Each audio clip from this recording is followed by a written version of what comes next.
যখন আল্লাহ পাক কাউকে ভালোবাসেন তখন জিবরাইল আলাইহিস সালামকে ডেকে নিয়ে আসেন, ডেকে নিয়ে এসে বলেন যে পৃথিবীতে অমুকের পুত্র অমুক, তাকে আমি ভালোবাসি, হে জিবরাইল তুমিও তাকে ভালোবাসো। এরপর জিবরাইল আলাইহিস সালাম তাকে ভালোবাসতে থাকেন এবং অন্যান্য মালায়েকাদেরকে ডেকে জিবরাইল আলাইহিস সালাম বলেন, আল্লাহ অমুককে ভালোবাসেন, আমিও তাকে ভালোবাসি, তোমরা সবাই তাকে ভালোবাসো। এরপর সমস্ত ফেরেশতারা তাকে ভালোবাসতে শুরু করে। এরপর ফেরেশতা মণ্ডলী পৃথিবীতে আসেন, এসে দুনিয়াবাসীকে উদ্দেশ্য করে বলেন যে অমুকের পুত্র অমুককে আল্লাহ ভালোবাসেন, জিবরাইল ভালোবাসে, আমরা ভালোবাসি, তোমরা সবাই তাকে ভালোবাসো। এরপর দুনিয়ার মানুষদের কাছে তার মর্যাদা বাড়িয়ে দেওয়া হয়, তার দিকে মানুষের মনকে ঘুরিয়ে দেওয়া হয় এবং তার প্রতি মানুষের ভালোবাসা সৃষ্টি করে দেওয়া হয়। আল্লাহ পাকের নূর যখন আপনার ভিতরে আসবে, ইনশাআল্লাহ দেখবেন আল্লাহ রাব্বুল আলামিন আপনার হাতে তার দ্বীনের পতাকা দিবেন ইনশাআল্লাহ আযজা ওয়া জাল। তাজকিয়া প্রয়োজন, তাজকিয়া না আসলে নূর আসবে না। লাভ নাই ভাই, প্রচুর ইবাদত বন্দেগী করে মনের মধ্যে অহংকার রেখে কোনো লাভ নাই।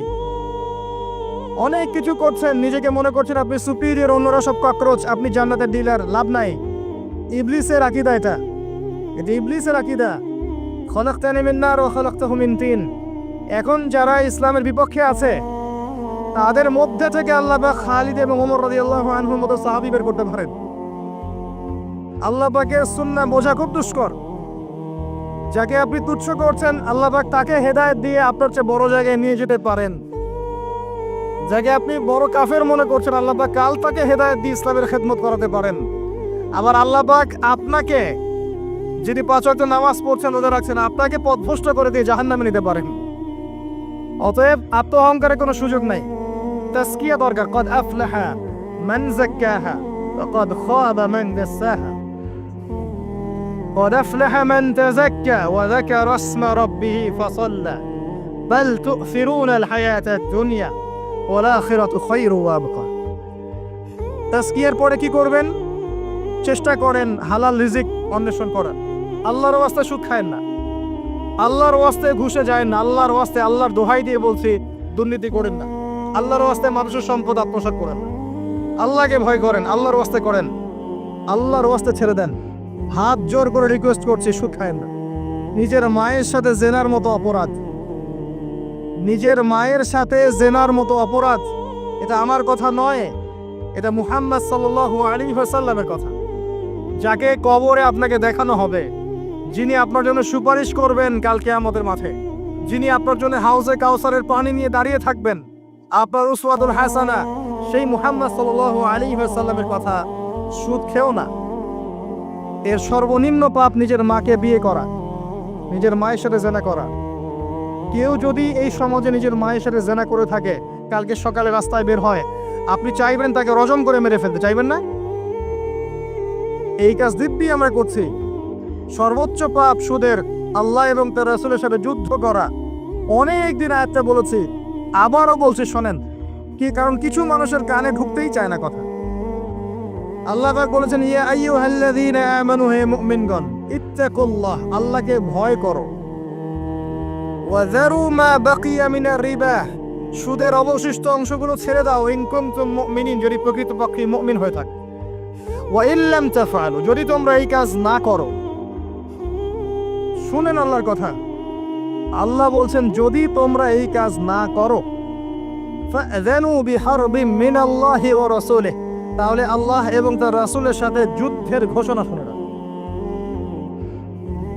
The path is yours, choose your path, রাস্তা আপনার, আপনি চুজ করেন কোন পথে আপনি যাবেন। কেউ বাধ্য করবে না আপনাকে। লা ইকরাহা ফিদ্দিন, দিনে কোনো বাড়াবাড়ি নাই। তরোয়াল দিয়ে কেউ বলবে না যে সুদ খেও না, তরোয়ালের জোরে কেউ বলবে না যে ইসলাম কবুল করো। ইসলাম এগুলো হারাম, ইসলাম এভাবে ছড়ায় নাই, এগুলোর সাথে ইসলামের কোনো সম্পর্ক নাই। ইসলামের নামে যারা সন্ত্রাসবাদ ছড়িয়েছে এবং জঙ্গিবাদ ছড়িয়েছে, এগুলোর সাথে ইসলামের কোনো সম্পর্ক নাই। ইসলাম বাধ্য করবে না আপনাকে, কিন্তু আপনি রাস্তা, ওয়াহাদাইনাহুন নাজদাইন, দুইটা পথ আমি দেখিয়ে দিয়েছি, আপনি একটা চুজ করেন। ইম্মা শাকিরা ওয়া ইম্মা কাফুরা, ইচ্ছা হলে আপনি কুফরি করেন, ইচ্ছা হলে কৃতজ্ঞ হন। আল্লাহ বলেছেন সুদ খেও না, নিজের মায়ের সাথে জেনা করা, আল্লাহ এবং তার রাসূলের সাথে যুদ্ধ করা। আপনি পথ চুজ করেন। একটা টাকা যদি হারাম থাকে রিজিকে, আপনার ইবাদত কবুল হবে না। সে যেই হোক, দাড়ি টুপি পাগড়ি জুব্বাওয়ালা মানুষও যদি সুদ খায়, জায়েজ হলে যাবে না। পৃথিবীর সমস্ত মানুষ যদি ভোটাভুটি করে যে সুদ হালাল, হালাল হয়ে যাবে না। পরিবারের হালাল রিজিকের ব্যবস্থা করেন। অনেক মানুষ দেখা হয়, কথা হয়, মেসেঞ্জারে টেক্সট করে, হোয়াটসঅ্যাপে নক করে, বড় চাকরি করতো, 60,000 70,000 80,000 টাকা বেতন পেত, তখন রিজিকে বরকত ছিল না, ছেড়ে দিয়েছে, চায়ের দোকান দিয়েছে, এখন রিজিকে বরকত আছে। আজকেও একজনের সাথে দেখা হয়েছে, তিনি ইউএস বাংলা এয়ারলাইন্সে কাজ করেন। আমাকে বলছেন, ভাই মুরব্বী মানুষ, আমার পরিবারের সদস্য সংখ্যা বেশি ছিল, হারাম জবে ছিলাম, সুদ খেতাম, সুদি এনজিওতে কাজ করেছি, আপনার লেকচার শুনেছি, আলহামদুলিল্লাহ আল্লাহ পাক শুনিয়েছেন তাকে, এখানে আমার কোনো ক্রেডিট নাই, তিনি ছেড়ে দিয়েছেন, এখন এখানে কাজ করেন। আমি বললাম, পরিবারে কি কোনো সমস্যা হয়, রিজিকে বরকত আছে না? তিনি বলছেন, এখন বারাকার শেষ নাই। বলছে, কেউ অসুস্থ হয় না পরিবারে আমার এখন, আগে ডেইলি অসুস্থ হতো। আমার টাকা চুরি চামারি হয় না, আগে আমার টাকা আত্মসাৎ হয়েছে। বরকত কি জিনিস আপনাকে বুঝাই, বরকত চোখে দেখা যায় না। আপনি হালাল রিজিকে থাকেন, দেখবেন আপনার পরিবারের মানুষ কম অসুস্থ হচ্ছে, খরচ কমে গেল, আপনার সম্পদ চুরি ডাকাতি হচ্ছে না, নিরাপদ আছে। আপনি অল্প রিজিক আল্লাহ রহমত বরকত ঢেলে দিলেন, অল্প খেয়ে আপনি তৃপ্ত, মেডিসিনের খরচ নাই, অসুস্থতার খরচ নাই, আজে বাজে কোনো খরচ নাই, কারণ আপনি হালাম খাচ্ছেন না। বরকত চোখে দেখা যায় না, এটা বুঝতে হয়। আবার দেখবেন মাসে কোটি টাকা আর্ন করছেন, এই যে বড় একটা ক্যান্সার, এই যে কিডনি ড্যামেজ, এই যে ব্লাড চেঞ্জ করতে হচ্ছে, একটা রোগ শেষ হচ্ছে আরেকটা শুরু হচ্ছে, বাবার অসুখ, মায়ের খয়রি বা শারীরিক, সবই গায়েব। অদৃশ্য বিশ্বাসের নামে তো ইমান। তো বরকত রহমত কি দেখা যাবে? দেখা যাবে না। রূহ বা আত্মাকে দেখেছেন? আপনার শরীরে নাই। এইভাবেই আল্লাহ রহমত বরকতে বিশ্বাস করতে হবে। আল্লাহ পাক ইনশাআল্লাহ তাআলা আপনার হালাল অল্প রিজিকে বারাকা দিবেন ইনশাআল্লাহ। আল্লাহর ওয়াস্তে দুর্নীতি করেন না, আল্লাহর ওয়াস্তে করেন না। আমি বলি একটা হাদিস শোনাই, আমরা তো দায়িত্ব পেলে অনেক খুশি হই। রাসূলুল্লাহ সাল্লাল্লাহু আলাইহি ওয়াসাল্লাম বলেছিলেন, হে আবু যার, তুমি কখনো 2 জন ব্যক্তির দায়িত্ব নিতে যেও না। যদি 2 জন ব্যক্তির দায়িত্ব নাও, যেন তোমাকে ছুরিবিহীন জবাই করে ফেলা হয়েছে, কারণ প্রত্যেককে তার দায়িত্ব সম্পর্কে জিজ্ঞাসা করা হবে। আমরা তো খুশি হই। রাসূল সাল্লাল্লাহু আলাইহি ওয়াসাল্লাম বলেছেন, তোমরা কি জানো সবচেয়ে বড় মিসকিন কে? সবচেয়ে বড় মিসকিন কে? দরিদ্রকে? সাহাবীরা বলছেন, আমরা তো মনে করি যার কাছে অর্থ সম্পদ কম সেই বড় মিসকিন। আল্লাহ রাসূল বলছেন, ভুল। শোনো, সবচেয়ে বড় মিসকিন সেই ব্যক্তি যে ব্যক্তি পরকালে অনেক নেকি নিয়ে উঠবে, নামাজ, রোজা, হজ, যাকাত, উমরা, হজের নেকি, বিশাল বিশাল নেকি। এরপরে সে দেখবে সামনে মানুষ দাঁড়িয়ে আছে, কারো গীবত করেছে, কাউকে তহমত দিয়েছে, কাউকে অপবাদ দিয়েছে, কারো টাকা চুরি করেছে, কাউকে অন্যায়ভাবে জুলুম করেছে, কাউকে পিটিয়েছে, কারো সম্পদ লুট করেছে ইত্যাদি। তখন আল্লাহ পাক বলবেন, শোধ করে দাও। কিভাবে শোধ করা হবে? ফেরেশতারা জিজ্ঞাসা করবেন, আল্লাহর পক্ষ থেকে হুকুম আসবে, এই ব্যক্তির নেকিগুলোকে ওদের আমল নামে কনভার্ট করো, ওই শেয়ারিতে পাস করে দাও। ওটা আরো বড় টেকনোলজি হবে ইনশাআল্লাহ তাআলা। বলার সাথে সাথেই আপনার নেকি আমার নেকি দেখা যাবে চলে গেছে, নাউজুবিল্লাহ। এবার সব নেকি শেষ। এবার কি হবে? অর্ডার আসবে, তাদের গুনাহগুলোকে এই ব্যক্তির আমল নামে চাপিয়ে দেওয়া হবে। এরপর আল্লাহ পাক বলবেন, ইকরা কিতাবাক, পড়ো তোমার কিতাব, ওয়া কাফা বিনাফসিকা আল-ইয়াওমা আলাইকা হাসিবা, আজকে তুমি তোমার হিসাব নেওয়ার জন্য যথেষ্ট। এই কিতাব আর ডান হাতে আসবে না, ঘুরে আসবে। ওয়া আম্মা মান উতিয়া কিতাবাহু বিশিমালিহি ফাসাউফা ইয়াদউ সুবুরা, তখন সে মউতকে ডাকতে থাকবে, হায় আজকে আমার একটা মৃত্যু দিয়ে কাজ হবে না, 1000টা মউত আমার দরকার। সুবহানাল্লাহ, ইন্না লিল্লাহি ওয়া ইন্না ইলাইহি রাজিউন। এই হচ্ছে তাদের পরিণতি যারা অন্যের সম্পদ আত্মসাৎ করে খাবে। আল্লাহ পাক আমাদেরকে বোঝার তৌফিক দান করুন, এবং মানুষের সাথে জড়িত হক যাদের থাকবে, আল্লাহ পাক যেন আমাদেরকে মানুষের সাথে জড়িত কোনো হক না রাখেন, পবিত্র অবস্থায় দুনিয়া থেকে নেন। আল্লাহুম্মা আমিন। মানুষের অবস্থানকেই ভালোবাসে, মানুষ কখনোই মানুষের অন্তঃসত্ত্বাকে ভালোবাসে না। অবস্থান আপনার ভালো, আপনার পিছনে মানুষের অভাব থাকবে না। আজকে আপনার ক্ষমতা আছে, পাওয়ার আছে, খ্যাতি আছে, ইত্যাদি আছে, মানুষ দেখবেন পিছনে ঘুরঘুর করছে এবং এরা কিন্তু সবাই সবার সাথেই ঘুরঘুর করছে। এর বাইরে আল্লাহ পাক কিছু মানুষের মনে আল্লাহর পক্ষ থেকে মহব্বত দেন, এটা আলাদা বিষয়। এটা শুধু ধার্মিকদের ক্ষেত্রেই সম্ভব। ওই দুই ব্যক্তি যারা আরশে ছায়া ছায়া পাবে, যারা একে অপরকে আল্লাহর ওয়াস্তে মহব্বত করেছে, তাই না? অতএব আল্লাহর পক্ষ থেকে একটা মহব্বত থাকে, এটার কোনো স্বার্থ থাকে না, নিঃস্বার্থ ভালোবাসা। এটা টোটালি নিঃস্বার্থ ভালোবাসা, কোনো স্বার্থ নাই। কিন্তু দুনিয়ার ভালোবাসা স্বার্থপর। অবস্থানকে আপনাকে মূল্যায়ন করা হবে। আপন শুধু আল্লাহ পাক আপনার। আল্লাহর জন্যে যার যার হক তাকে তাকে দিয়ে দেন, নিজের হক আল্লাহর কাছে চেয়ে নেন, আপনি সুখে থাকবেন ইনশাআল্লাহ। এর চেয়ে কোনো ফিলোসফি নাই দুনিয়াতে সুখে থাকা। আপনি মানুষকে সন্তুষ্ট করতে পারবেন না, পরিবার, বাবা মা, ছেলে মেয়ে, বউ বাচ্চা, কাউকে সন্তুষ্ট করতে পারবেন না। 100% আপনি কাউকে সন্তুষ্ট করতে পারবেন না। সারা জীবন করে যাবেন, আপনার বিরুদ্ধে অভিযোগ থেকেই যাবে। শুধু আল্লাহ রাব্বুল আলামিন অপেক্ষা করে বসে আছেন। এই বসে আছেন কথাটাকে আবার ভাইরাল করে বিতর্কিত করেন না। এই বসে আছেন বুঝিয়েছে আল্লাহ পাক অপেক্ষা করছেন। মুশকিল মিডিয়ার সামনে কথা বলা, বলবো একটা তালগোল পাকিয়ে বানাবে আরেকটা। এই কারণে আমি মিডিয়া এখন পছন্দ করি না। প্রয়োজনে আমি মাঝে ময়দানে এই জুমার খুতবা দিব, আমার কোনো দরকার নেই মিডিয়া, কোনো প্রয়োজন নেই আমার। কিছু অফিসিয়াল দেখা হয়েছে এই কারণে, যাতে এই কথাগুলো এর মধ্যে ভালোটুকু মানুষের কাছে পৌঁছে যায়, খারাপটুকু আমরা মুছে ফেলে দিই। ভালো, আমার খারাপের দরকার নাই। আর এইগুলো করে করে মানুষের ক্ষতি করেছি আমরা অনেক। দিন দিন আলেম ওলামাদের সংখ্যা এই বাংলার মাটি থেকে কমে গেছে। যে কথাটা বলছিলাম, হক দিয়ে দেন, আপনি আপনার হক আল্লাহর কাছে চেয়ে নেন। মানুষকে আপনি সুখী করতে পারবেন না। আল্লাহ পাক অপেক্ষা করছেন আপনার জন্য। আপনি কখন তওবা করে তার দিকে ফিরে আসবেন, দেন আল্লাহ পাক আপনাকে মাফ করে দিবেন সব। আল্লাহ পাক বলেছেন, শোনেন, ইল্লা মান তাবা, যে অনেক গুনাহ করেছে, শিরক করেছে, জিনা করেছে, মদ খেয়েছে, বেদাত করেছে, হারাম খেয়েছে, আল্লাহ পাকের অবাধ্য হয়েছে, নামাজ পড়ে নাই, যাকাত দেয় না, ইত্যাদি ইত্যাদি অনেক অন্যায় করেছে, একদিন তওবা করে ফিরে এসেছে, আল্লাহ পাক বলছেন ইল্লা মান তাবা, যে ব্যক্তি তওবা করে ফিরে আসলো, ওয়া আমানা, এবং ঈমান নিয়ে আসলো, ওয়া আমিলা আমালান সালিহান, এবং এখন থেকে সৎ-আমল করা শুরু করলো, হোক সে নারী বা পুরুষ, যে কেউ, যে কোনো বয়সের, যে কোনো বর্ণের, যে কোনো ভাষার, যে কোনো দেশের, এগুলো কিচ্ছু যায় আসে না আল্লাহ পাকের। ইন্নাল্লাহা লা ইয়ানজুরু ইলা আজসামিকুম ওয়ালা ইলা সুওয়ারিকুম ওয়ালাকিন ইয়ানজুরু ইলা কুলুবিকুম ওয়া আমালিকুম। আল্লাহ পাক শুধু কলব দেখেন, আমল দেখেন, রক্ত মাংস বর্ণগুলো দেখেন না। আল্লাহ পাক ফিরে এসেছে, আমল, ঈমান এনেছে, আমল সালেহ করেছে। আল্লাহ পাক বলছে উলাইকা, এরাই তারা, ইউবাদদিলুল্লাহু সাইয়্যাতিহিম হাসানাত, এরাই সেই ব্যক্তি যাদের সমস্ত গুনাহকে আমি আল্লাহ নেকি দিয়ে পরিবর্তন করে দিব। আল্লাহ অপেক্ষা করছেন আপনার জন্য। আপনার কাছে আসার গল্পটা হোক আল্লাহর কাছে আসার, এই জেনার কাছে আসার গল্প দিয়ে কোনো লাভ নাই। আল্লাহ পাক যেটা বলেছেন, লা তাকরাবুজ জিনা, জিনার কাছেও যেও না। আপনি দেখবেন এখন বলা হচ্ছে জেনাটাই হচ্ছে কাছে আসার গল্প। আমি বলি শোনেন, নিমের ডাল দিয়ে দাঁত মাজেন, নিম গাছের ডাল আছে না, নিমের ডাল দিয়ে দাঁত মাজেন, এই পেস্ট ছেড়ে দেন, বয়কট করে ফেলেন, দেখবেন কয়েকদিন পর ক্ষমা চাবে যে ভুল হয়ে গেছে, আমরা এগুলা অ্যাড বানাবো না। আমরা যে নরম সরম মানুষ, কোনো ইনিশিয়েটিভ নিতে পারি না, এই জন্য চড়া হয়ে বসে থাকে।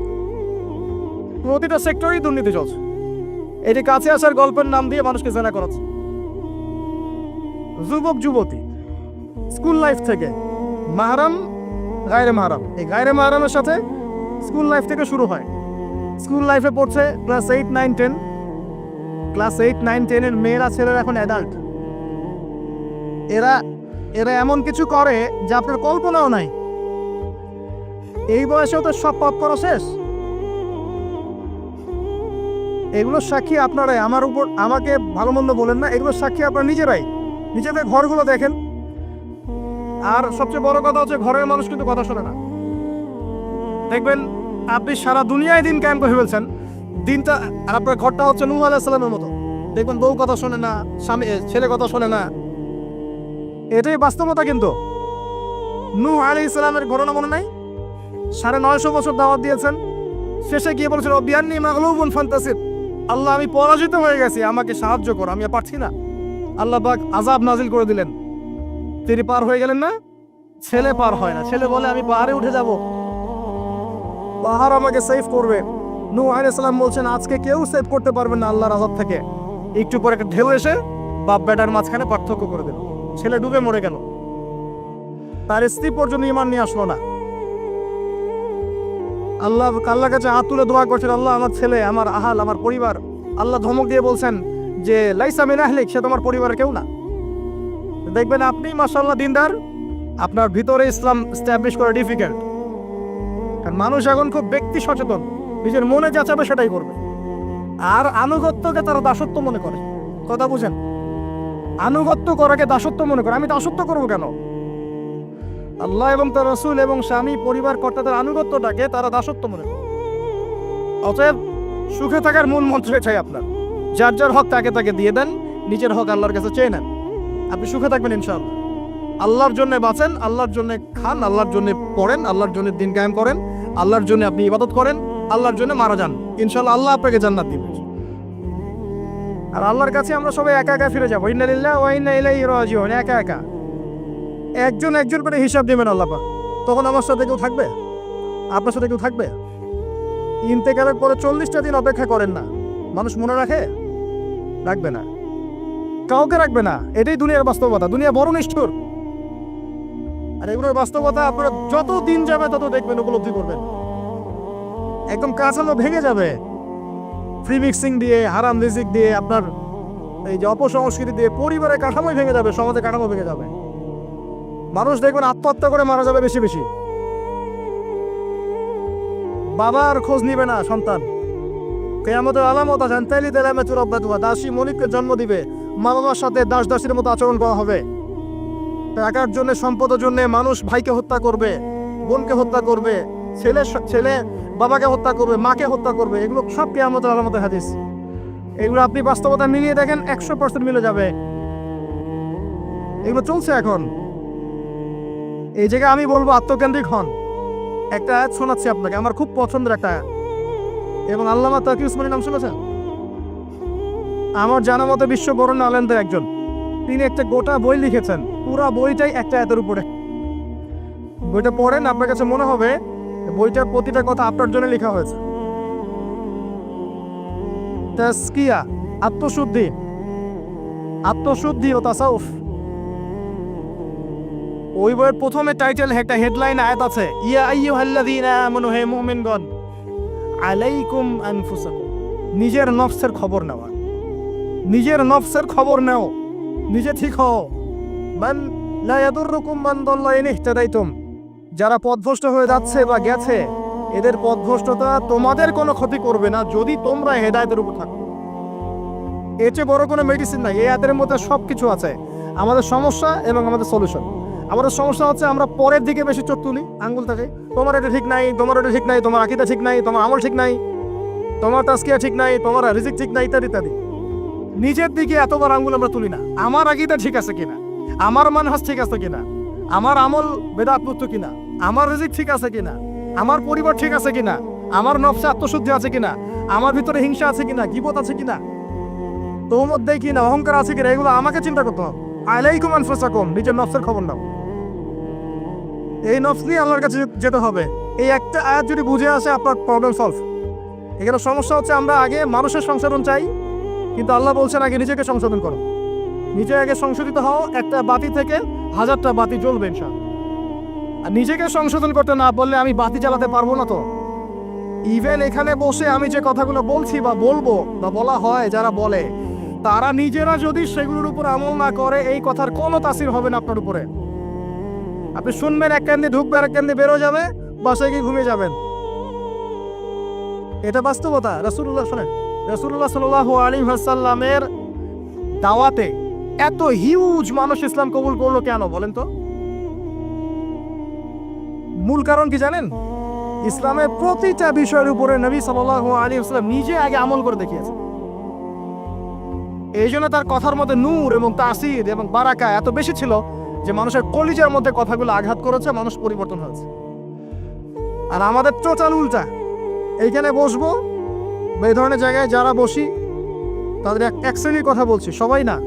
এখানে অনেক মানুষ আছেন যারা আল্লাহওয়ালা এবং যারা বেশি ভাইরাল না, যারা তো সেলিব্রিটি না, রাতের বেলা তাহাজ্জুদ পড়ছেন, দেখেন কোন মাদ্রাসায় খেদমত করছেন, এমন কিছু করছেন যাদেরকে কেউ চেনে না আল্লাহ ছাড়া, তারা আল্লাহর কাছে সেলিব্রিটি।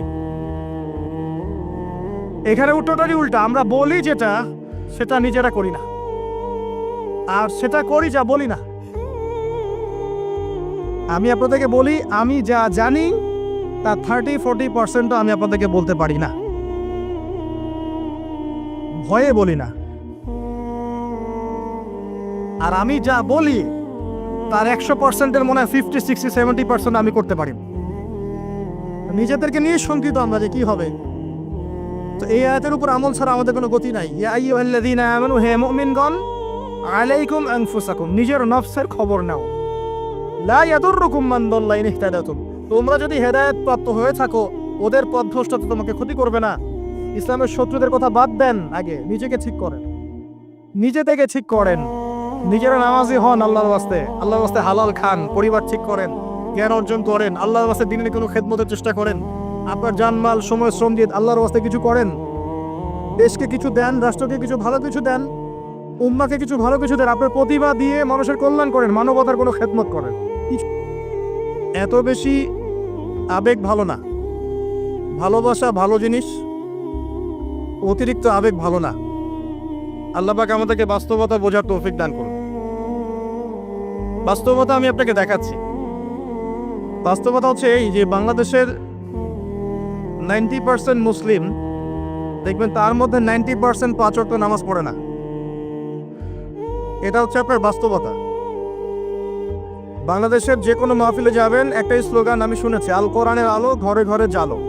খুব সুন্দর কথা, কিন্তু আপনি খেয়াল করে দেখবেন ম্যাক্সিমাম পরিবারেই কোরআনের আলো জ্বালার মতো কোনো মানুষ নাই। আপনি জরিপ করে দেখবেন যে 90% মুসলিমের মধ্যে কতজন মানুষ বিশুদ্ধ করে কোরআন তেলাওয়াত করতে পারে। আপনি দেখবেন 80%ও পারে না। কিন্তু এই কোরআনের জন্য জীবন দিতে চায়, সেই বইটা সে অর্থসহ পড়তে পারে না। বাস্তবতা এক জিনিস, আর যা দেখছেন এগুলো আরেক জিনিস, এগুলোর মধ্যে কোনো মিল নাই। এগুলো বাস্তবতা। যারা নামাজ পড়ে 5 ওয়াক্ত, তাদের মধ্যে কতজন জামাতের সাথে নামাজ পড়ে সেটাও একটা বিষয়। এখানে গিয়ে পার্সেন্টেজ আরো কমে যাবে। যারা নামাজি ব্যক্তি, তাদের মধ্যে কতজন রিজিক হালাল, এটা আরেকটা বিষয়। ঘরে ঘরে ঘুরে দেখবেন যে বেশিরভাগ মানুষের রিজিক হারাম, বেশিরভাগই। আমরাও এরকম করে, এই যে ধরেন আপনি একটা মাদ্রাসা শিক্ষকতা করছেন, মাদ্রাসার একটা দায়িত্ব আছে আপনার, আপনি ধরে নিয়েছেন যে এই রিজিকটা আপনার হালাল, কিন্তু মাদ্রাসার দায়িত্ব পালন করতে গিয়ে যদি আপনি দায়িত্ব অবহেলা করেন, আপনার রিজিকটা হারাম। আপনি একজন মসজিদের ইমাম, মনে করছেন আল্লাহ আমাকে খুব পবিত্র রিজিক দিয়েছেন, মাশাআল্লাহ, আপনি যদি আপনার দায়িত্ব অবহেলা করেন, এই রিজিকটা হারাম।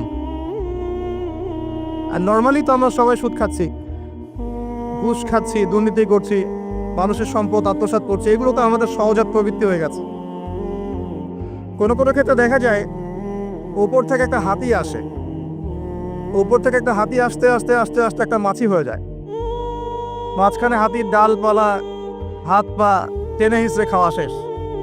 এই সমস্ত রিজিক হারাম, ম্যাক্সিমাম রিজিক হারাম আমাদের। বাস্তবতা অনেক কঠিন। বাস্তবতা গিয়ে দেখেন যে কতজন মানুষ যাকাত আদায় করে। নামাজি ব্যক্তিদের মধ্যে যারা ইসলাম বোঝে, তাদের মধ্যে কতজন যাকাত দেয়, এটা আরেকটা মহামারী চলছে, যাকাত না দেওয়ার মহামারী। শুধু যদি যাকাতটা দিতেন ঠিক মতো, নিসাব পরিমাণ সম্পদ হয়ে গেছে, মালের যাকাত দিচ্ছেন, বাংলাদেশকে বহির্বিশ্বের কাছ থেকে ঋণ নিতে হতো না, একটা মানুষও না খেয়ে মারা যেত না। যাকাত আমরা দেই না, এখানে অমুসলিমদের কোনো ভূমিকা নাই, আমরাই যাকাত দেই না।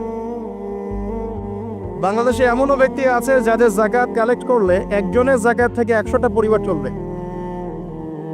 এটাতে কালেক্ট করার কোনো সিস্টেম নাই। এবং সেই ইচ্ছাকৃতভাবে দিচ্ছে না, আমরাই দিচ্ছি না।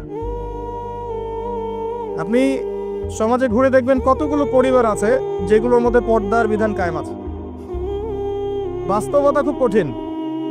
আর যা দেখছেন আইওয়াশ শোডাউন, এগুলো দিয়ে ইসলামের বিজয় কখনো হবে না। যত বেশি আইওয়াশ করবেন, শোডাউন করবেন, বাড়াবাড়ি করবেন, তত ইসলামের নূর, বরকত, আল্লাহর রহমত, নুসরা সব উঠে যাবে। আর ইসলামিক ব্যক্তিত্বদেরকে নিয়ে তো মোটেই করা উচিত নয়। কারণ রিয়া বা অহংকার বলে একটা কথা আছে, যার কলবের মধ্যে যাররা পরিমাণ অহংকার থাকবে এই ব্যক্তি জান্নাতে যাবে না। অহংকার মুক্ত থাকতে চায় আলেম ওলামা শ্রেণীর মানুষ, কিন্তু তাদেরকে নিয়ে মানুষের অতিরিক্ত বাড়াবাড়ির কারণে মনের মধ্যে অনেক সময় রিয়া, অহংকার চলে আসতে পারে। এর ফলে সেই ব্যক্তিও জাহান্নামের খোরাক হচ্ছে, বলে নাউজুবিল্লাহ। সূক্ষ্মতা আমি আপনাকে বোঝাচ্ছি। রাসূলুল্লাহ সাল্লাল্লাহু আলাইহি ওয়াসাল্লাম বলেছেন, অন্ধকার রাতে কালো পাথরের উপরে কালো পিঁপড়া হেঁটে গেলে যেমন টের পাওয়া যায় না, আমি আবার বলছি, অন্ধকার রাতে কালো পাথরের উপরে কালো পিঁপড়া হেঁটে গেলে যেমন দেখা যায় না, এভাবেই মনের মধ্যে অহংকার, রিয়া চলে আসতে পারে। যদি আসে, আমার জন্য জান্নাত হারাম। নাউজুবিল্লাহ। দ্বীন ইসলামের বেসিক জিনিসগুলো নিয়ে কাজ করে। আমি আপনাকে বেসিক জিনিস বোঝাচ্ছি। বেসিক হচ্ছে 5 ওয়াক্ত নামাজ। আমাদের মধ্যে কতজন মানুষ দৈনিক 5 ওয়াক্ত সালাত আদায় করি, এটা বুঝতে হবে।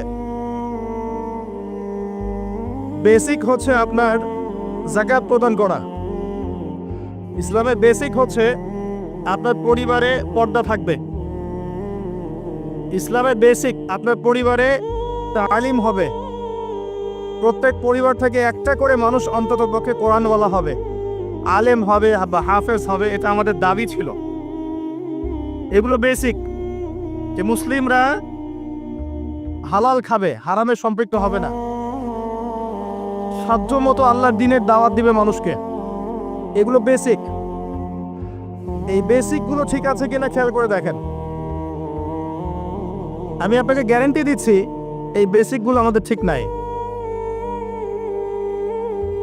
এমন পরিবার খুঁজে পাবেন না যে পরিবারের মধ্যে অলমোস্ট 100% মানুষ 5 ওয়াক্ত নামাজ পড়ে। এখন এই যুগে খুঁজে পাওয়া দুষ্কর। ইল্লা মাশাআল্লাহ। এমন পরিবার আপনি খুঁজে পাবেন না যেখানে দেখবেন প্রত্যেক সদস্য কোরআন তেলাওয়াত করতে পারে, ইল্লা মাশাআল্লাহ, বা কোরআনে হাফেজ বা আলেম হয়েছে, খুব কম। এমন পরিবার এখন খুঁজে পাওয়া দুষ্কর যেখানে প্রত্যেকটা রিজিক হালাল, পরিবারের মধ্যে কোনো অপসংস্কৃতি নাই, পরিবারের মধ্যে ফ্রি মিক্সিং নাই, সুদ নাই, হারাম টাকা আসছে না, বেপরদামি নাই। পরিবারের ছেলেমেয়েরা আল্লাহর ওয়াস্তে আল্লাহর লাইনে পড়াশোনা করছে, দ্বীনের খেদমত করার চেষ্টা করছে, এমন পরিবার খুব রেয়ার। যখন বেসিক ঠিক থাকবে না, তখন বড় বড় স্বপ্ন দেখে আসলে কোনো লাভ নাই। একটা বিল্ডিং নির্মাণ করতে চান, তার বেস যদি ঠিক না থাকে, তাহলে আপনি 10-20 তলার স্বপ্ন দেখে আসলে কোনো ফায়দা নাই। এর পরেও আছে যারা দ্বীনের রিপ্রেজেন্টেটিভ, তাদের মধ্যে আপনি দেখবেন ভিতরে দ্বীন নাই। বাইরে যদিও মনে হয় যে দ্বীন দিয়ে ভর্তি, ভিতরে আসলে দ্বীনের কোনো বালাই নাই, ইল্লা মাশাআল্লাহ। আবার আপনি দেখবেন যারা ধর্মতাত্ত্বিক ক্ষেত্রে জাতিকে দিক নির্দেশনা দিবে, এরাই শততা বিভক্ত হাজারটা দলে, এবং প্রত্যেকেই বলছে যে আমি হক, বাকি সবাই বাতিল। সিচুয়েশন খুব ক্রিটিক্যাল। এর উপরে আবার আছে সামাজিক অবক্ষয়, এর উপরে আবার আছে রাজনৈতিক সমস্যা, তার উপরে আবার আছে বৈশ্বিক ওয়ার্ল্ড অ্যাফেয়ার্সের প্রবলেম এবং ইকোনমিক স্যাংশন, অর্থনৈতিক দাসত্ব। সব মিলে বিশ্ব অবস্থা ভালো না।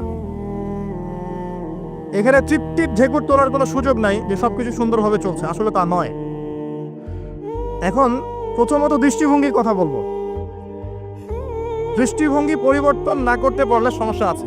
বাস্তবিক হন, প্র্যাকটিক্যালে মুসলিমদের অবস্থা আসলে ভালো না। এবং পুরো বিষয়ের রিয়েলিটি বুঝতে হলে আপনাকে খিদির আলাইহিস সালাম হতে হবে। এই ব্যক্তি আবার কে? খিদির আলাইহিস সালামকে পাবেন কোথায়? কোথায় আছে? সূরা কাহফে আছে। নবী মুসা আলাইহিস সালাম প্রশ্ন করছেন, নৌকাটা কেন ফুটা করলেন? নবী মুসা আলাইহিস সালাম প্রশ্ন করছেন, এই বাচ্চাটাকে কেন হত্যা করলেন? নবী মুসা আলাইহিস সালাম প্রশ্ন করছেন, দেয়ালটা কেন নির্মাণ করলেন? মুসা আলাইহিস সালাম বাইরের চোখ দিয়ে দেখছেন, তিনি ভিতরের কথা বুঝতে পারছেন না। কিন্তু খিদির আলাইহিস সালাম আল্লাহর নূর দিয়ে দেখছেন, তাই তিনি দূরদর্শিতার সাথে দেখতে পাচ্ছেন প্রতিটা ঘটনার পিছনের কারণ কি। যদি নৌকা ফুটা না করতেন তাহলে জলদস্যু নিয়ে যেত। যদি বাচ্চাটাকে হত্যা না করতেন এই বাচ্চা বড় হয়ে অনেক বড় কাফের হতো। যদি এই দেয়াল নির্মাণ না করতেন এই দেয়ালের নিচে রাখা সঞ্চিত সম্পদ এতিম বালকরা পেত না। ঘটনা কি পড়েছেন কখনো? এই ঘটনা কারা কারা পড়েছেন হাত তোলেন দেখি। এই হচ্ছে বাস্তবতা, হাত নামান। এই ঘটনাটা একটা আপনাকে এপিস্টিমোলজি দিবে। এপিস্টিমোলজি মানে হচ্ছে জ্ঞানতাত্ত্বিক দর্শন। এটা একটা ফিলোসফিক্যাল থট, জ্ঞানতাত্ত্বিক দর্শন, এপিস্টিমোলজি, জ্ঞান তত্ত্ব। মুসা আলাইহিস সালাম বাইরের চোখ দিয়ে দেখছেন। এখনকার পুরো বিশ্বের এডুকেশনাল ফিলোসফিটা এরকমই, সবাই বাইরের চোখ দিয়ে দেখতে চায়। কিন্তু খিদির আলাইহিস সালাম ভিতরের চোখ দিয়ে দেখতেন। তিনি বুঝতে পেরেছেন কেন নৌকা ফুটা করতে হবে, কেন এই বাচ্চাকে হত্যা করতে হবে, কেন দেয়াল নির্মাণ করতে হবে। এটা মুসা আলাইহিস সালাম বুঝতে পারেন নাই। অতএব এই বিশ্বে যদি আপনি প্রতিটা বিষয়ের সমাধান চান, সলিউশন ফাইন্ড আউট করতে চান, রিয়েলিটি বুঝতে চান, তাহলে আপনাকে এক চোখ দিয়ে দেখলে হবে না। শুধু বাইরের চোখ দিয়ে দেখলে আপনি সব বুঝতে পারবেন না। Full stop. শুধু বাইরের চোখ দিয়ে দেখলে আপনি সব বুঝতে পারবেন না। আই রিপিট, শুধু বাইরের চোখ দিয়ে দেখলে আপনি সব বুঝতে পারবেন না। আপনাকে আল্লাহর নূর দিয়ে দেখতে হবে, আল্লাহর কলব দিয়ে, আপনার জাগ্রত কলব দিয়ে দেখতে হবে, যেমনটা খিদির আলাইহিস সালাম করেছেন। বাহ্যিক চোখ দিয়ে আপনি সব কিছুকে দেখলে মনে হবে যে বিশ্ব এগিয়ে যাচ্ছে, কিন্তু ভিতর দিয়ে দেখলে, আল্লাহর নূর দিয়ে দেখলে বুঝতে পারবেন বিশ্ব আগাচ্ছে ঠিকই, কিন্তু তার ধ্বংসের দিকে আগাচ্ছে। সময়ের জন্য অপেক্ষা করতে থাকেন, এক পর্যায়ে কথাগুলো বুঝে আসবেন ইনশাআল্লাহ। হয়তো এখন মাথার উপর দিয়ে যাচ্ছে, ইল্লা মাশাআল্লাহ। আগে জ্ঞানতাত্ত্বিক দর্শনটা ঠিক করেন। আমাদের দর্শনটা এখন এমন যে চাক্ষুষ যা দেখব সেটাই সত্য, অথবা পরীক্ষা নিরীক্ষা পর্যবেক্ষণের মাধ্যমে যে সিদ্ধান্তে আসা যাবে সেটাই সত্য। এবং আমাদেরকে বিশ্ব এটাই শিখিয়েছে। পরীক্ষা নিরীক্ষা, যুক্তি, বিজ্ঞান, দর্শন, এইগুলোর মানদণ্ডে যা লাভ করা যাবে সেটাই জ্ঞান। এর বাইরে জ্ঞানের কোনো অস্তিত্ব নাই। এই জন্যে আল্লাহ তারা বিশ্বাস করে না, কারণ আল্লাহকে দেখা যায় না। সিম্পল। মালায়েকা, ফেরেশতা তারা বিশ্বাস করে না, কারণ ফেরেশতাকে দেখা যায় না। জিন জাতিকে তারা বিশ্বাস করে না, কারণ তাকে দেখা যায় না। একইভাবে রূহ বা আত্মা, স্বপ্নের ব্যাখ্যা, আপনার ঘুম, আপনার কবরের আযাব, মিজান, উলসিরাত, জান্নাত, জাহান্নাম, আগেকার আসমানি কিতাব, নবী রাসূলগণ, কাউকে দেখা যায় না। অতএব এগুলোর কোনো অস্তিত্ব নাই। এটা তাদের দর্শন, এবং এই ফিলোসফি দিয়ে সারা বিশ্ব এখন চলছে। লান নুমিনা লাকা হাত্তা নারাল্লাহ জাহরা, যেমনটা বনু ইসরাইল বলেছিল, সূরা বাকারার দিকে আছে প্রথম দিকে। হে মুসা, আমরা তোমার কথায় বিশ্বাস করব না যতক্ষণ না আল্লাহকে চাক্ষুষ দেখছি। কিন্তু ইসলামিক ফিলোসফি ডিফারেন্ট।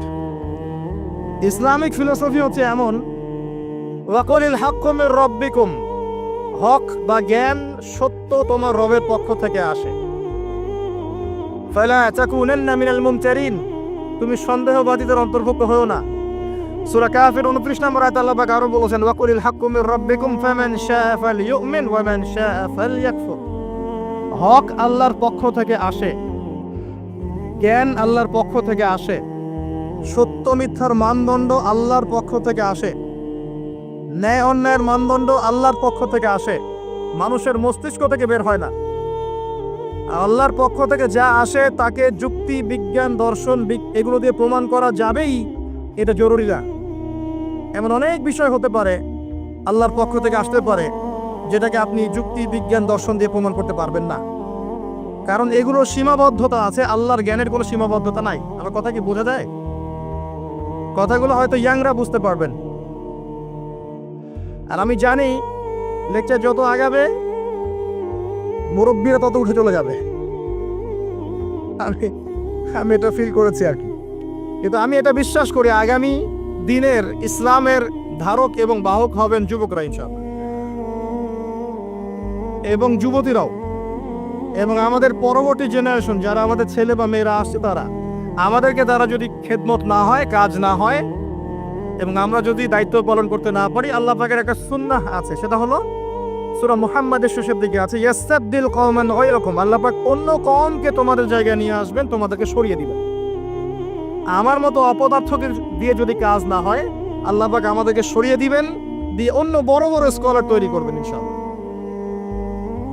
আল্লাহ পাকের সুন্নাহ আছে কিছু, ইন তানসুরুল্লাহ ইয়ানসুরকুম, তোমরা যদি আল্লাহকে সাহায্য করো, আল্লাহর দ্বীনকে সাহায্য করো, তবেই আল্লাহর সাহায্য আসবে, অন্যথায় আসবে না। আল্লাহ পাকের সুন্নাহ, আল্লাহর সুন্নাহ এগুলা।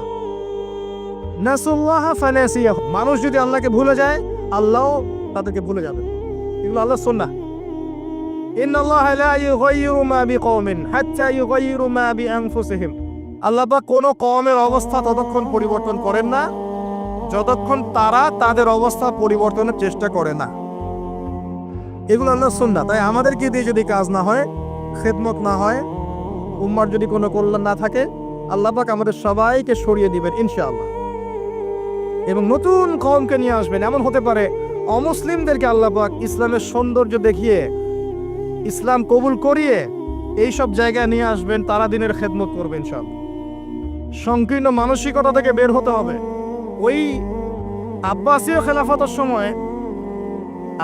খেলাফতের সময় যখন মঙ্গোলিয়ানরা আক্রমণ করেছিল বাগদাদকে, এই জায়গাটা ভালো করে বোঝেন, যখন মঙ্গোলিয়ানরা আক্রমণ করেছে বাগদাদকে, তখনও কিছু মানুষ বসে বসে ঝগড়া করছিল, বাহাস করছিল যে কাকড়া খাওয়া হালাল না হারাম। আমার কথা বুঝতে পারেন? কাকড়া খাওয়া হালাল না হারাম এটা নিয়ে বাহাস করছিল। অলরেডি মঙ্গোলিয়ানরা হামলা করে দিয়েছে। পুরো বৈশ্বিক প্রেক্ষাপটে আমরা এখন সেটাই করছি। পুরো বিশ্বের প্রেক্ষাপটে মুসলিমদের যে অবস্থা, এখন আমরা অভ্যন্তরীণভাবে এটাই করছি। কে হাত কোথায় বাঁধবেন, কে কোথায় পায়ে পা লাগাবেন কি লাগাবেন না, আস্তে আমিন বলবেন না জোরে বলবেন, তারাবির নামাজ সামনে তো একটা বাহাস আসবে, 20 পড়বেন না 8 পড়বেন, ঈদের নামাজ কত তাকবীরে পড়বেন ইত্যাদি। যে মাসআলাগুলোকে নিয়ে সাহাবায়ে কেরামের যুগ থেকে শুরু করে ইখতিলাফ চলে আসছে, এইগুলো নিয়ে আমরা কিয়ামত পর্যন্ত ইখতিলাফ করতেই থাকবো। বলেন ঠিক, তাই না? এটাই করছি আমরা, এবং সারা বিশ্বের প্রেক্ষাপটে আমাদেরকে আজকে চতুর্দিক থেকে গলার মধ্যে রশি পেঁচিয়ে টান দেয়া হয়ে গেছে, খালি ফাঁসির কাস্টে ঝোলা বাকি এখন আমাদের। উদাহরণটা এভাবে দিতে পারি আমি, যারা বোঝার তারা বুঝবেন ইনশাআল্লাহ। সমুদ্রের ধারে দাঁড়িয়েছেন কখনো? অনেকে দাঁড়িয়েছেন, ওখানে কিছু চোরাবালি থাকে, আছে চোরাবালি আছে। এই চোরাবালিতে কেউ যদি ডুবে যায়, দেখা যায় যে আস্তে আস্তে তার হাঁটু, তারপরে তার কোমর, তারপর বুক আস্তে আস্তে ডুবতে থাকে। আমাদের অবস্থাটা এখন এমন হয়েছে যে প্রথমে আমাদের উম্মাহ, এই দেহটা একটা চোরাবালিতে পড়েছিল, পরে তার প্রথমত টাকনু পর্যন্ত ডুবেছে। সে হাত পা ছোড়াছড়ি করছে, আমাকে বাঁচাও, আমাকে উঠাও। চারপাশে উম্মার অনুসারী মানুষরা ছিলেন, তারা বলছে নড়াচড়া করবেন না, নড়াচড়া করবেন না, নড়াচড়া করলে আরো ডুবে যাবেন, ওইভাবে থাকেন। উম্মাহ বেচারা এভাবেই ছিল। তারপর আস্তে আস্তে আস্তে আস্তে তার হাঁটু পর্যন্ত ডুবে গেল। সে অস্থির হয়ে ছটফট করছে, আমাকে বের করো, আমাকে বের করো, আমি ডুবে যাচ্ছি। আশপাশের মানুষ বলছে রিল্যাক্স, নড়াচড়া করবেন না, নড়াচড়া করলে আপনি ডুবে যাবেন। এভাবে আস্তে আস্তে কোমর, আস্তে আস্তে বুক, এখন গলা পর্যন্ত ডুবে গেছে। এখনো উম্মাহ চিৎকার করছে, আমাকে বের করো, আমাকে বের করো, আমি ডুবে যাচ্ছি। আশপাশের মুসলিমরা বলছে নড়াচড়া করতে যায় না, নড়াচড়া করতে যায় না, ওইটাও ডুবে যাবে। কে যেন তুলবে একে এখন? যারা আশপাশে আছে এই দুরবস্থায় এবং এই দায়িত্ব পালন করে নাই, আল্লাহ পাক অচিরে তাদেরকে সরিয়ে দিবেন ইনশাআল্লাহ, কোনো সন্দেহ নেই। নতুন কোনো কওম আসবে ইনশাআল্লাহ, নতুন কোনো প্রজন্ম আসবে ইনশাআল্লাহ, যারা এই উম্মাহটাকে আবার তুলবে ইনশাআল্লাহ। এবং আমরা জানি, আমরা আখিরুজ্জামান স্টাডি করে দেখেছি যে বিশ্বের সামনে এমন সময় আসবে যখন ঈসা ইবনে মারিয়ামকে আল্লাহ পাক নামাবেন, এবং এই বিষয়ে কোনো সন্দেহ নাই, যদি চেষ্টা করে তাকে থামাতে পারবে না। আচ্ছা, কথা বুঝতে পারেন নাই? পৃথিবীর কোনো শক্তি তাকে আটকাতে পারবে। আল্লাহ পাক এটা বলে দিয়েছেন, সিরিয়ার দামেস্কের সাদা মিনারের উপরে দুইজন ফেরেশতার কাঁধে ভর করে ঈসা ইবনে মারিয়ামকে আল্লাহ পাক পাঠাবেন। হাদিসে এভাবে এসেছে, তার চুলগুলো ছিল ব্রাউন কালার এবং অনেক কাঁধ পর্যন্ত লম্বা। চুলগুলো দিয়ে টপ টপ করে পানি পড়তে থাকবে, দেখে মনে হবে মুক্তা ঝরে পড়ছে। এত স্পেসিফিকলি কোন কিতাবে বলা থাকতে পারে, কোন রিলিজিয়নের মধ্যে থাকতে পারে ইসলাম ছাড়া? ইসলামই তো সেই রিলিজন যেখানে আপনি হায়েস্ট রিফাসের মাসআলা পাবেন, পররাষ্ট্রনীতিও পাবেন। অন্য কোথাও আছে? ঈসা ইবনে মারিয়ামের চুল দিয়ে টপ টপ করে পানি পড়তে থাকবে, এটা পর্যন্ত বলা আছে। এবং আল্লাহ পাক বলেছেন, তার রাসূলের মাধ্যমে জানিয়েছেন সাল্লাল্লাহু আলাইহি ওয়াসাল্লাম, যে ঈসা ইবনে মারিয়াম বাবেলুদ নামক জায়গায় হত্যা করবে ইনশাআল্লাহ। এবং এখান থেকে তিনি পুরো বিশ্বে ইসলামী খেলাফা বাস্তবায়ন করবেন। এটা কত বছর পর? এটা ননসেন্স প্রশ্ন। এটা কত বছর পর? এই প্রশ্নটা হচ্ছে এমন প্রশ্ন যে আদম আলাইহিস সালাম আর হাওয়া আলাইহিস সালাম যে গাছের ফল খেয়েছিলেন, ওই গাছের নাম কি? এই প্রশ্ন যেমন ভিত্তিহীন, ননসেন্স প্রশ্ন, এরকমই ননসেন্স প্রশ্ন হচ্ছে কত বছর পরে এটা হবে। এটা দিয়ে আপনার কি দরকার? কত বছর পর হবে এ দিয়ে আপনি কি করবেন, আমি কি করব? আর আমরা তো অপদার্থ, আগাছা, আমাদের সাথে এগুলো সাথী, আমাদের তো বেসিকই ঠিক নাই। ঈসা ইবনে মারিয়াম এর হাতে আল্লাহ রাব্বুল আলামিন 40 বছর পৃথিবীর খেলাফা রাখবেন ইনশাআল্লাহ তাআলা।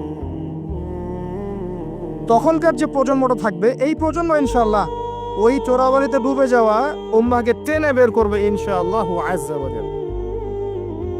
এখন সময়ের অপেক্ষা করে বসে থাকার জন্য আপনাকে পাঠানো হয়নি, আমাকে পাঠানো হয়নি। আল্লাহ পাক কিছু দায়িত্ব দিয়েছেন। প্রথমটা বলছিলাম, আপনাকে জ্ঞান অর্জন করতে হবে, এবং জ্ঞান অর্জনের প্রথম ধাপ হচ্ছে আল কোরআন। যে সেক্টরই পড়াশোনা করেন, তারপরে আপনি আসবেন আরবি ভাষা সাহিত্যে, এরপরে আসবেন তাফসিরে, অনুবাদে, এরপরে হাদিসের কিতাবগুলো পড়বেন। এবং লাভ দিয়ে কঠিন হাদিস পড়তে যাবেন না, রিকোয়েস্ট। আগে লাভ দিয়ে খপ করে সহিহ বুখারী ধরতে যাবেন না, আপনি বিভ্রান্ত হয়ে যাবেন। আই রিপিট, লাভ দিয়ে খপ করে সহিহ বুখারী ধরতে যাবেন না, আপনি বিভ্রান্ত হয়ে যাবেন। বলতে পারেন যে বেদাতি কথা বলছি কিনা? এটা ফকিহদের কথা, যারা ফুকাহায়ে কেরাম তাদের কথা। কারণ লাভ দিয়ে কেউ MBA পড়তে পারে না, লাভ দিয়ে কেউ মেডিকেল সায়েন্সের বই পড়তে পারে না, এক লাফে কেউ এই যে ডক্টরেট করতে পারে না। পারে? তাকে ধাপে ধাপে উঠতে হয়, আপনাকে ধাপে ধাপে উঠতে হবে। হাদিসে আরবাইন দিয়ে শুরু করেন, যে মাদ্রাসায় কওমি নিসাবে যারা পড়েছেন সবাই জানেন এই বিষয়গুলো। ফয়জুল কালাম দিয়ে শুরু করেন, ক্লাসিক্যাল বই, বুলুগুল মারাম মিন আদিল্লাতিল আহকাম, এগুলো দিয়ে আগান। মিশকাতুল মাসাবিহ দিয়ে আগান। মিশকাত পড়তেই তো দাঁত ভেঙে যায়, এত সহজ মনে করেছেন? 2-4 পাতা হাদিস পড়ে নিজেকে মুফতি মনে করবেন না। ক্লাসিক্যাল বইগুলো অনেক কঠিন, এবং যারা আলেম ওলামা হয়েছেন এমনি এমনি হন নাই, সুদীর্ঘ পথ পাড়ি দিয়ে আলেম হয়েছেন। যখন আপনি কম জানবেন তখন মনে হবে যে আমি অনেক জানি, যখন বেশি জানবেন মনে হবে কিচ্ছু জানি না। আমার কথা বুঝতে চেষ্টা করেন। যখন কম জানবেন মনে হবে অনেক জানি, আমি পণ্ডিত, এটা হালাল, এটা হারাম, এটা জায়েজ, এটা নাজায়েজ। যত বেশি জানতে থাকবেন, যত বেশি আলেম ওলামার সোহবতে পড়ে থাকবেন, দেখবেন আপনি কিচ্ছু জানেন না। এবং যত দিন যাচ্ছে আমি নিজেকে এই জায়গায় ফিল করি যে আমি আসলে কিছুই জানি না। এবং আমি যেখানে বসে কথা বলছি, রাতের অন্ধকারে আমার কান্না আসে যে আমি যে এখানে বসে কথা বলছি, তাহলে উম্মার কি অবস্থা বোঝা আমার শেষ। কথা বুঝতে পারছেন না? এখানে বসা উচিত ছিল এমন মানুষের যাদের হাতে ইসলামের বিজয় হবে। সেখানে আমার মতো নগণ্য মানুষ বসে আছে, তার সাথে একটা ছবি তোলার জন্য মানুষ হুমড়ি খেয়ে পড়ছে। তারা চিন্তা করেন বাস্তবতা কি জিনিস। আল্লাহ পাক আমাদেরকে বুঝদান করুক। প্রত্যেকটা ঘরে ঘরে একটা করে ইসমাইলের মতো ছেলে তৈরি করেন আলাইহিস সালাম। প্রত্যেকটা ঘরে ঘরে একটা ওমর এবং খালিদের মতো ছেলে তৈরি করেন, মারিয়াম আয়েশা রাদিয়াল্লাহু আনহুমা তাদের মতো করে মেয়ে তৈরি করেন। আজকে থেকে 50 বছর পরে রেজাল্ট পাবেন ইনশাআল্লাহ। ইসলামের বিজয় হুট করে হবে না। আল্লাহ পাকের সিস্টেম সুন্নাহ হচ্ছে আল্লাহ পাক হঠাৎ করে কিছু করেন না। রাত থেকে দিন হয়, ধীরে ধীরে হয়। দিন থেকে রাত হবে, ধীরে ধীরে হবে। ধাপ করে রাত হয় না, ধাপ করে দিন হয় না। আর আমরা এটা আশা করে বসে আছি যে ধাপ করে মনে হয় ইসলাম বিজয় হয়ে যাবে, জি না? ঈসা ইবনে মারিয়ামের সেই সময় আসতেও দেখবেন অনেক পর্যায়ে পার হবে। বিশ্ব এই অবস্থা থাকবে না, 1/3 মানুষই থাকবে না, ডেড। এবং কে জানে আগামী 10 বছরের মধ্যে নাও থাকতে পারে। আল্লাহু আ'লাম। যা শুরু হয়েছে বিশ্বে, যারা আমাদেরকে হিউম্যানিটি শিখাতো, এক সময় মানবতা শিখাতো, এরাই দেখবেন এখন অমানবিক আচরণ করছে। এটা ওপেন সিক্রেট। যারা আমাদেরকে মানবতার ধ্বজাধারী হয়ে আমাদেরকে মানবতা শেখায়, আমরা যদি বাধ্য হয়ে কারো কাছে বহির্বিশ্বের কাছে ঋণ চাই, আমাদেরকে নিয়ে ঠাট্টা মশকরা করে। আর এগুলো এখন সব মিডিয়াতে আসে, আমাদেরকে কিছু মনেই করে না। আল্লাহ পাকে এমন কলুশন লাগিয়ে দিবেন যে ওরা আপোষে মারামারি করে শেষ হয়ে যাবে, দেখে নিন। আল্লাহ পাকে এমন কলুশন লাগিয়ে দিবে যে পুরো ওই জায়গাটা ধসে যাবে। পৃথিবীর 3টা বড় বড় ভূমিকম্প বাকি আছে এখনো, তার মধ্যে একটা হবে পশ্চিমা বিশ্বে, আর একটা অবশ্য পূর্ব দিকে যেখানে আমরাও থাকি, আর একটা হচ্ছে আমাদের আমিরুল মুমিনিনদের দেশে, দুবাই আরব কন্টিনেন্ট। তারা আমাদের এখন আমিরুল মুমিনিন না, অনেক মানুষ তাই মনে করে যে আরবিতে কথা বললেই আমিরুল মুমিনিন, কাবা ঘর একটু ঘষা মজা করলেই আমিরুল মুমিনিন। সুবহানাল্লাহ। আপনি এক চোখ দিয়ে রেখেছেন, আপনার ভিতরের চোখ অন্ধ। পুরো জায়গা ক্যাপচার করে ফেলবে অচিরেই ইনশাআল্লাহ তাআলা, নাকের ডগায় বসেই। এবং মুসলিমরা মেনেও নিবে সেগুলা, তার সাথে বন্ধুত্ব করে ফেলবে এবং সে ডমিনেট করবে পুরো আরব বিশ্বকে। চ্যালেঞ্জ করলাম, দেখে নিন ইনশাআল্লাহ তাআলা। আপনি এখন অন্ধ, যখন আসবে তখন দেখবেন তার উপরেই চাপ সৃষ্টি করা হবে। কে নিঃসন্দেহে সন্ত্রাসী বলা হবে যদি ওই সময় মিডিয়াগুলো থাকে, এবং মুসলিমরাই এগুলো ঢোল পিটাবে, দেখে নিয়েন। এক শ্রেণীর মুসলিম বের হয়ে যাবে তখনও, যখন বলবে জি আদি খারেজি, এটাও বলবে। অপেক্ষা করতে থাকেন, জ্ঞান অর্জন করেন প্রিয় ভাই।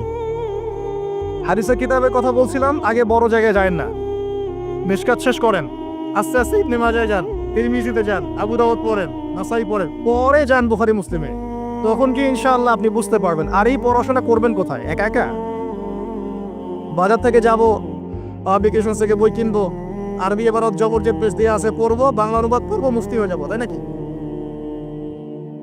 শুকরান। কে বলেছেন কথাটা? শুকরান। ওস্তাদ লাগবে, ওস্তাদ লাগবে, ওস্তাদ। আর ওস্তাদ খুঁজতে গিয়ে সাম্প্রদায়িক হয় না যে আমি এই মাযহাব ফলো করি, এই মাযহাবের বাইরে কোনো ওস্তাদ নিব না, আমি এই দল করি, এই দলের বাইরে কোনো ওস্তাদ নিব না। তখন কি হবে? আপনি দলীয় সাম্প্রদায়িকতায় চলে যাবেন। আপনিও তখন মুকাল্লিদ হবেন। মানুষকে মুকাল্লিদ বলছেন, আপনি নিজেও তো মুকাল্লিদ। একজন আলেম বই লিখেছেন, ধরেন আমার হাতে একটা বই আছে, নামাজ শিক্ষার বই, কথার কথা। তো এখন এই বইটার মধ্যে তিনি কিছু দলিল দিয়েছেন, রেফারেন্স দিয়েছেন, নামাজকে সাবিত করেছেন, আপনি এখন সেটা ফলো করছেন। হাদিসের নাম্বারগুলো দেওয়া আছে, আপনি ফলো করছেন। ফলো করে বলছেন আমি গায়রে মুকাল্লিদ, তোমরা সবাই মুকাল্লিদ। এই যে বইটা তিনি লিখলেন, আপনি তো লেখককে ফলো করছেন, লেখক যা লিখেছেন তাই ফলো করছেন। অবশ্যই আপনিও তার মাযহাব মেনেছেন, তার মতকে মানেন নাই, মেনেছেন। নাকি আপনি প্রত্যেকটা হাদিসকে যাচাই বাছাই করে দেখেছেন কোনটা সহিহ কোনটা জয়ীফ? দেখেছেন? তাহলে আপনি তার মত মেনেছেন, আর মত তো মানতেই হচ্ছে। এই মতটুকু না মানলে তো আমি দিন বুঝতেই পারবো না। ভাবো, আমরা কি সবাই স্কলার, মুস্তাহিদ? আমরা কি সবাই ইস্তেহাদ করার যোগ্যতা রাখি? তাহলে নিঃসন্দেহে এমন মানুষের কাছে যেতেই হবে যিনি ইস্তেহাদ করার যোগ্যতা রাখেন। তিনি যখন গবেষণা করে একটা ফতোয়া দিবেন, আমি সেই ফতোয়াটাকে সর্বোচ্চ আমার সাধ্যমতো মেলানোর চেষ্টা করতে পারি এবং অন্যান্য আলেমদের কাছে শরণাপন্ন হতে পারি যে আপনারা এটার ব্যাপারে কি মত দিচ্ছেন। কিন্তু আমাকে তো সাধারণ মানুষ হিসেবে আলেম ওলামার কাছে যেতেই হচ্ছে এবং মাযহাব মানতেই হচ্ছে। বিষয়টা এমন নয় যে আমি সরাসরি কোরআন সুন্নাহকে মানতে পারি কি? কোরআন এবং সুন্নাহর প্রত্যেকটা জিনিস বোঝার সরাসরি যোগ্যতা আমার আছে? যদি না থাকে তাহলে মাধ্যম লাগে না? এই মাধ্যমটা কি নাজায়েজ? এই জায়গায় তো আমরা সমস্যায় ভুগছি। নিজে নিজে পণ্ডিত হয়ে যাই আর নিজে নিজে বিভিন্ন দল উপদল খুলে বসে থাকি, মানুষকেও আহ্বান করতে থাকি, আর যে আমার আহ্বানে সাড়া দেয় না তাকে বলে দেয় তুমি খারাপ। আল্লাহ পাক আমাদেরকে বোঝার তৌফিক দান করুন। ওস্তাদ লাগবে, ওস্তাদ। তৃতীয় জিনিসটা হচ্ছে আপনি পড়াশোনা করবেন আলেম ওলামার সহবতে গিয়ে, এবং এই পড়াশোনাটা একা একা করতে পারবেন না। আপনি তাদের কাছে যাবেন, আরবির ক্লাসিক্যাল বইগুলো পড়বেন। এটা শুধু পড়ার জন্য নয়, বরং তাদের সহবত থেকে, চরিত্র থেকে জ্ঞান শেখার জন্য। আমার কথাটা বোঝার চেষ্টা করেন। আপনি যখন একটা মানুষের সাথে ওঠা বসা করবেন, তার চরিত্র দেখে আপনি সুন্নত শিখতে পারবেন। রাসূলুল্লাহ সাল্লাল্লাহু আলাইহি ওয়াসাল্লাম এমনভাবে কি ইসলাম শিখিয়েছিলেন, একটা কাগজের মধ্যে সূরা লিখে দিলেন, বাসায় যাও পড়ে নিও। সাহাবীদেরকে এমনভাবে শিখিয়েছেন?